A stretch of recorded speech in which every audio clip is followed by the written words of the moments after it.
I started the Real Mental podcast because it bugs me when film and TV miss the mark about how mental health gets portrayed.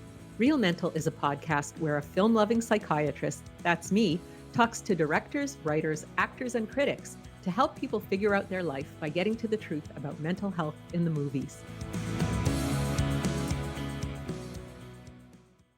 Welcome, Alex Burunova, to the Real Mental podcast. Hi, thanks for having me. I'm really glad to talk to you. We tried having a conversation a few months back, but your internet was not cooperating. So I'm very glad to have you back on today so that we can talk about your great film Satisfaction, which I really, really enjoyed.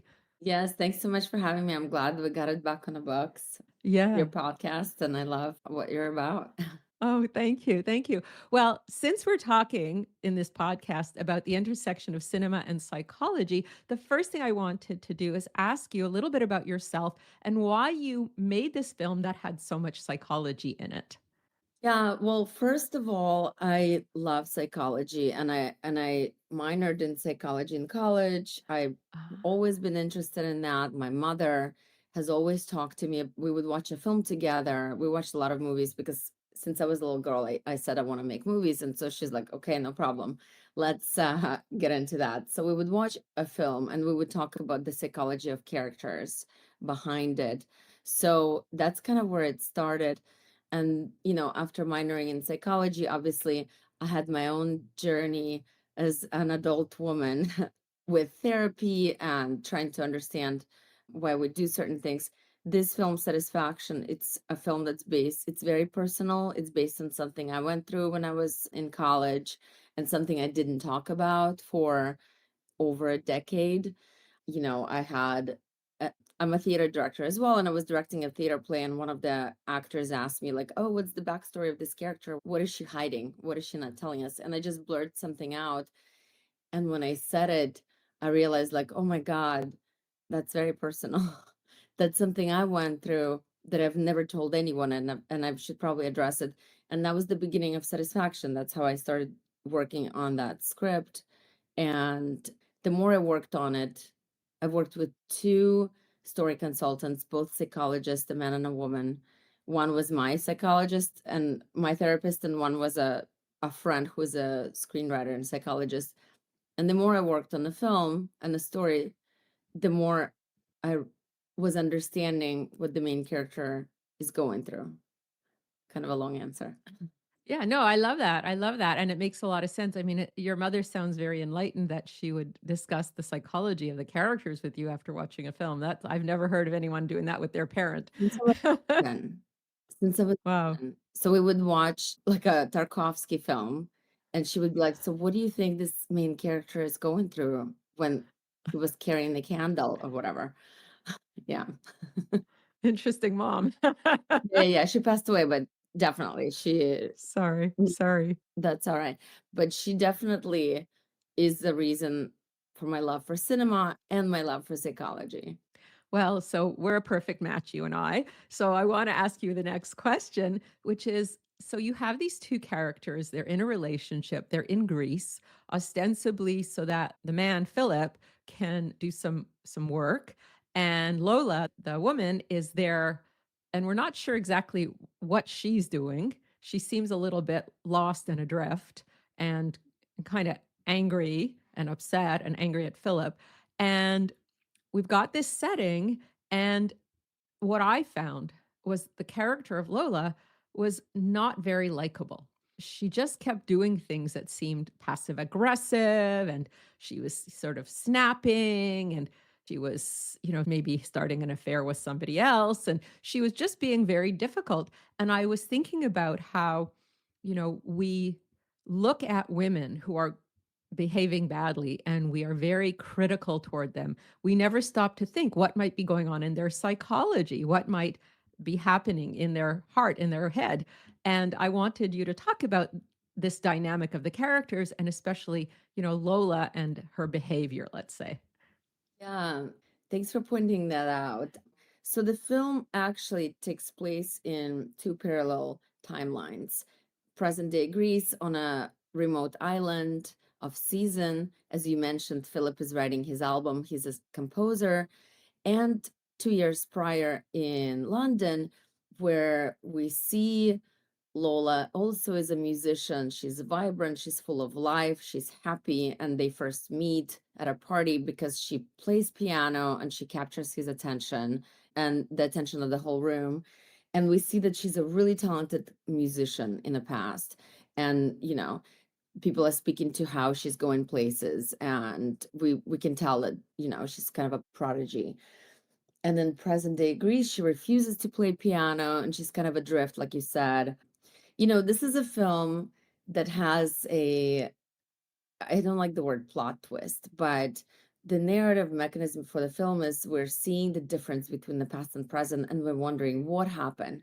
And so, without spoiling to the audience of your podcast what happened, I wanted to, you know, paint a portrait of a woman before and after a traumatic event.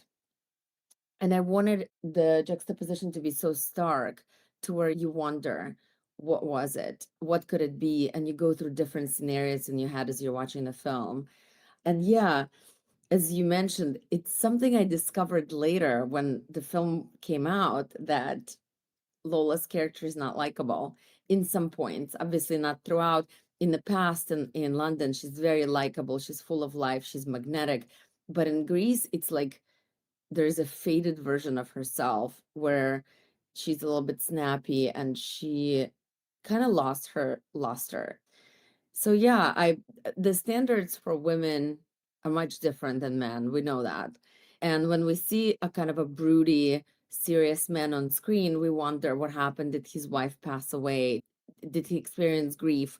We give him so much, space for what it could be. But when we see a woman with the same exact behavior in the same exact situation, we just kind of like dismiss what it could be. And, I think we need to start shifting the story collectively, and we need to start shifting those standards collectively.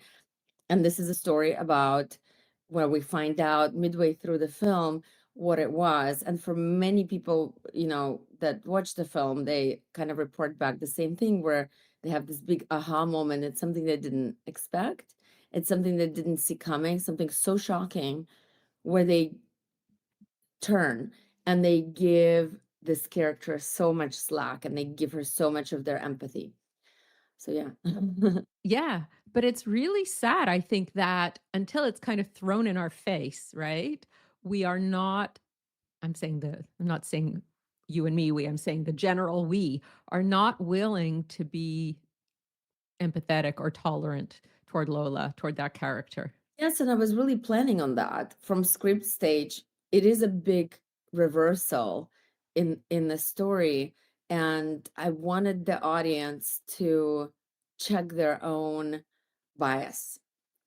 So, from script, I was anticipating that, and the more people read the script and kind of I talked to, it's interesting to observe your own thoughts and observe your own prejudice against Lola, and then have it flip so drastically where you start being more empathetic. And I wanted that. Right, and recognizing how little tolerance and space we grant women Yeah. when they're suffering and how much we grant men, as you were saying. Yes, because in a story, we kind of in the beginning empathize with him and what he's going through and what she's putting him through, because he's so soft spoken and sensitive and an artist. But then, when we find out that the relationship is actually abusive, we flip our empathy to her. Yeah. I wanted to also talk to you about another really interesting concept that came up from this film, which is about how women don't talk about their suffering. They don't talk about their trauma. They don't talk about their pain. As you were saying before when we were chatting, we're taught from very young to be silent about things that might be embarrassing or shameful, even if it's not our own shame, even if it's someone else's shame, we internalize it and we're made to feel that it's ours and we have to remain silent. So, what was the role of silence and keeping secrets in this film for you? I mean, I think that silence is one of the characters. In the beginning of the film, the two main characters don't speak to each other at all unless there's somebody else that enters. And so, in the film, they meet another woman. And when this woman is present, they speak to each other. But when she's not present, they don't exchange a word. And so, yeah, I noticed that as I was working on this film, and obviously from my personal experience, since we were little girls, we were like, you have a period, don't say anything about that. Like this uncle was inappropriate. It's better not to say anything. Somebody at work was being inappropriate. Don't say anything. Like somebody at school. We're so indoctrinated for centuries to keep quiet, and it develops into our later years where we as women collectively are so used to absorb negative male behavior in silence. And there's so many kind of actors and stars who are speaking up about this now. Like Kristen Stewart based her whole press tour around her new film, The Chronology of Water, on that. And I think it is high time we, kind of fight against that, and we stop being silent, and we get real loud about everything. And so, in the film, the main character's big arc is going from being completely silent and not speaking at all to finding agency to speak up about something that happened and say it out loud. And there's a big pivotal moment in the film where, for the first time in 2 years, she says to another woman what happened. And in the film, we don't hear what she says. There's loud crashing waves, but we know what she's talking about as an audience because a few scenes prior we've seen it. And at the very end of the film, she finally works up a courage to address it head on. And so I think, especially with what's happening right now in our cultural moment with the Epstein files, it's time for women to really look at that and look at this in the creation of silence and really fight against it. Yeah. Well, one of the things I see in response to women speaking out is this tendency to call us crazy or to say that we're only speaking out because we're self serving. So either we're a gold digger or we're insane and we're imagining it, or it never happened, the way we're saying, like, or we initiated it and then we changed our mind and we decided it, whatever happened to us. So we are often made to feel disempowered because the response to us speaking out against sexual violence, against physical violence, against discrimination, against financial oppression, against, any kind of hurt is for us to be called crazy or for us to be called greedy Or difficult. or difficult. Yes, you're Yeah. difficult. Yeah, which is kind of a combination of crazy and undesirable to men. Men won't like you if you're difficult. So, it's like it's a threat. Yes, yes, that's very true. And I think, again, it has to do in my mind with, we don't see those stories. We don't see those stories on screen. We don't read them. Women have been excluded from storytelling for centuries. We've been very good muses, but, to be honest with you, women have been writing for centuries, but nobody's been publishing them. Just in this century, in 1900s, publishers started really publishing female authors. Until then, there were plenty of female writers that nobody would publish them. And film industry hasn't caught up to that. There's plenty of female filmmakers, but distributors are very hesitant to distribute their films. There's like 8% of female directors. In 2008, when I graduated film school, there were 7% of female directors. That number went up to, I think, 14. We're back to 8. So, it feels like there's progress, but it's like one step forward, two steps back. And this exclusion of women's voices, we don't see stories on screen of women speaking out and not being punished for it, of women speaking out and being right, of women speaking out and healing from that. We don't see those stories. Name me one. You know, Yeah. we see Yours. women speaking out and dying at the end, Yeah. or Yeah. following her heart and, getting hit by a train. So I think it, again, it's high time for our collective subconscious to change, and the way we can do it through telling female stories where we don't get punished, where speaking out is rewarded, where speaking out results in healing. In the case of Satisfaction and Lola, she starts out as this really talented composer, musician, and in the middle of the film, she doesn't play music. She kind of shuts that part of her out. And at the end of the film, when she is able to address her trauma and address her pain, she gets back to music. And we know, we don't see it, but we know that she's going to be fine. She's going to find herself as an artist, and potentially in a more significant way, even to where this pain that she went through will make her a better artist. So she's rewarded for speaking out. She's rewarded for going through this pain, actually, and coming out stronger on top. Yeah. And then in the process of psychological healing, you move through the pain to the other side. If you don't ever deal with it, you just stay stuck in it. Yes, yes, exactly. And that's something that I don't see very often in cinema in general. In order to heal, you have to embrace any kind of trauma or pain as a story, as a part of your story. You have to incorporate it with your story of who you are. And again, when we see for hundreds of years, for hundreds of years of cinema, we've seen stories of people going through something, but like we don't see that once they embrace their pain as part of who they are, they become stronger and better and empowered, right? We don't see that with women because we don't see women go through their pain and come out on the other side very often. And now let's pause for a quick word about my other podcast. I'm Dr. Marcia Sirota. We all need to be inspired and uplifted these days. We need a good laugh and we need to be moved. In the Ruthless Compassion podcast, I speak with a wonderfully diverse group of people. They've overcome daunting obstacles and they're making unique, exciting contributions to our communities and to our world.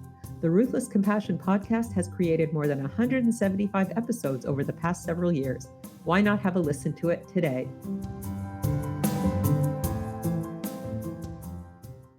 Yeah, I wrote an article years ago about, I've written several articles about the problems with film. And one I wrote was about the way that in these romantic comedies, you have this person who's unable to commit, they have a difficulty, they're shut down. And then suddenly, without anything psychologically realistic happening, they shift Mhm. and they're able to commit and open up and be present and available and have an intimate relationship. And I'm thinking, that is not psychologically real. What happened to this person that they could make such a significant change, from being really blocked to intimacy to really open to intimacy? And they don't do what you're talking about, which is go through their pain and come out the other side. We don't see that. And it's a constant problem. I'm seeing it even in films from 2025. It's still happening where people don't address their pain, they don't move through it. And your film, though, showed that whole process. And unfortunately, so few films do, but you could do it in an hour and a half. You could show that process. You didn't have to spend the whole hour and a half with her processing her pain. It happened relatively quickly, but clearly, so we understood what was going on. And filmmakers, I think, are afraid that it's going to take an hour and a half for them to display that or to demonstrate that, where it really could take 5 minutes and then it's satisfactory and psychologically accurate. Yeah, when I was doing a press tour, somebody called it psychological mystery, and I love that term. We need to Yeah. start a new genre of film.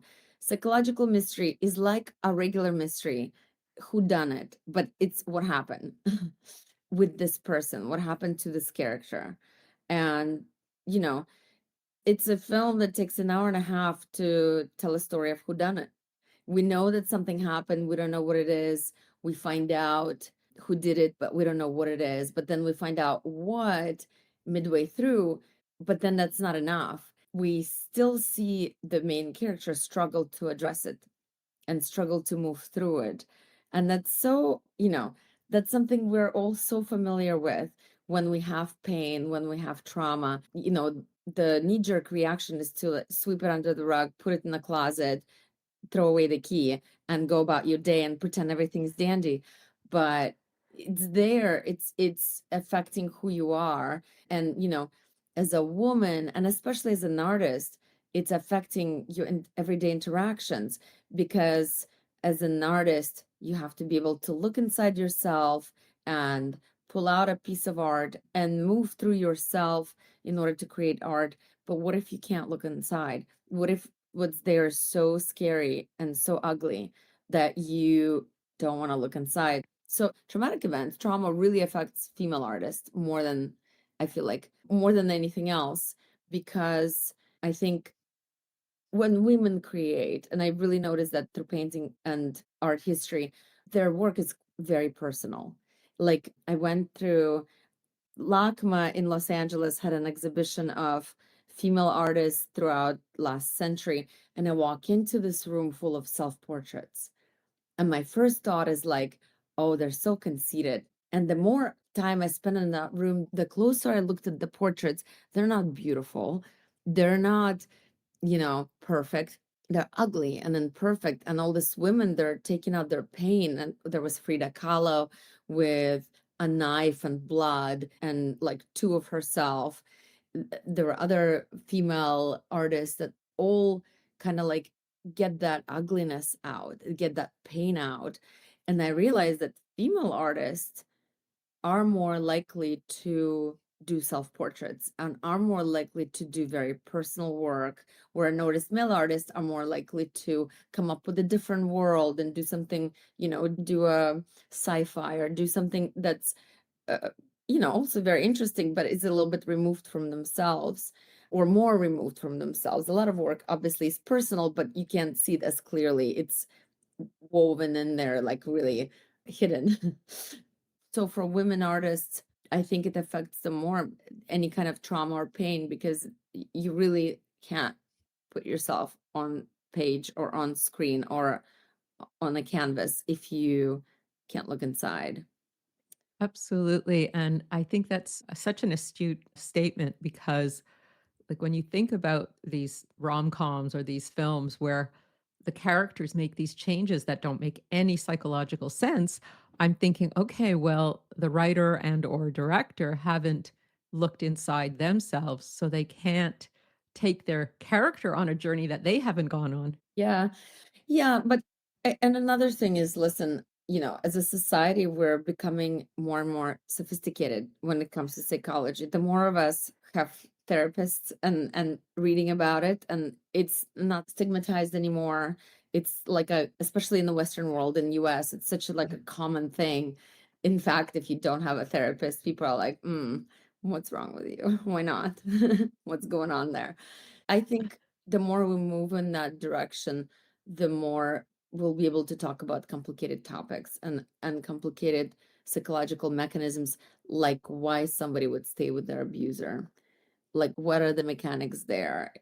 Things that before we couldn't understand or even portray because it would feel like, oh, the audience won't understand. It's too wild. Now we have the language to talk about it. Yeah, I think you're absolutely right. I think our society is becoming more capable of embracing and appreciating films like yours. So it's good timing that you brought it out now. Yeah, and I think it has to do with more female storytellers telling stories that are a little bit more psychologically nuanced, they're a little bit more personal, that deal with pain, they deal with trauma, right? And it also has to do with audiences being more prepared for that, that being more ready to, outside of just watching popcorn films, feel good films, rom-coms, there is an appetite for something a little bit more nuanced, something a little bit more maybe darker. So that's also very interesting to me. As a society, we are becoming more and more attuned to other people's pain. We are becoming more empathetic. We have higher capacity of understanding it. And again, this has to do with female storytellers coming up and sharing those more nuanced ideas. And when we have films out there that help us understand ourselves and the world, that's a really positive thing. And so female storytellers can really make a very good contribution right now to the deepening understanding, in the community about these kinds of issues. I mean, for me, until 50% of directors are female directors and non-binary directors, we have so far to go from 8%. you know, and only then we can talk about understanding our society and understanding ourselves. But yeah, it's a good start. We're starting to talk about it, and thankfully there is an appetite for that. I feel like I'm feeling a shift where we're more likely to talk about things. Women are more likely to open up and speak out and seek out the stories. So like I can see that even from, I've been working for 17 years since I graduated film school, and I can see the shift in that time. That's wonderful. What's going on with distribution of your film? Any news you have about that? We have some conversations. We're actively conversing with some distributors. Again, Satisfaction is a different kind of film. It's a not your typical genre, and it's not your typical narrative. So it will take a distributor who really wants to bend what's possible and reach the female audiences. Actually, it's very sad. So many conversations I was having, distributors and people would say the story is too female skewing, it's too niche. And I go, excuse me, 51% of population are female. What do you mean niche? But in film, unlike the publishing industry, there's not like a distributor yet who figured out how to reach female audiences. There's not one where we know like, oh, I'm going to go to Neon, or I'm going to go to this distributor because they know how to distribute to women. In book publishing, they figured it out in the last century. They're like, oh, women readership is huge. It's a multi-billion-dollar industry. Let's publish female writers. Let's, cater to women. In film, they haven't caught up with that yet. There is not a distributor that knows how to reach women yet. And so, it's something we're still figuring out, but I know the day is coming. I hope so because, I really, really loved your film. I'm always saying no to people who want me to interview directors and writers because I watch the film and I go, mm. And so it's really fun and exciting when I see a film that I love so much because there's a lot of kind of meh stuff out there, and I suppose that's natural, but yours really stood out. It really shone, so I really do hope that you get the distribution and you get that film out there because I think more people should see it, and it's just a nice piece of art. Thank you. I have a feeling we will. I have a feeling we will. It's a slower process, but that's all right. I mean, it took me 10 years to make this film. It's a difficult subject matter. It's a really female film. I made it for my younger self. I made it for young female audiences. And so everything about it is slower, but I'm not about to give up after 10 years. That's wonderful. That's what we need. We need women who are persistent and resilient in the arts. There's plenty of us, so here we go.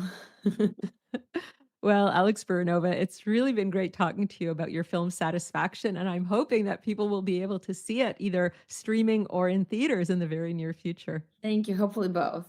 And thanks so much for having me on the podcast. I'm really happy that we got a chance to talk about the psychology behind it. Obviously, I hope that people will be able to go watch the film and revisit this conversation and start new conversations on the topic. This is Dr. Marcia Sirota. Thanks for listening to the Real Mental Podcast. Please leave a review and your comments wherever you listen to podcasts. And don't forget to sign up for my free newsletter at marciasirotamd.com. And while you're at it, why not check out my Ruthless Compassion podcast with over 180 episodes and counting. If you have any ideas for guests for either Real Mental or Ruthless Compassion podcasts, please email us at info@marciasirotamd.com. Happy listening.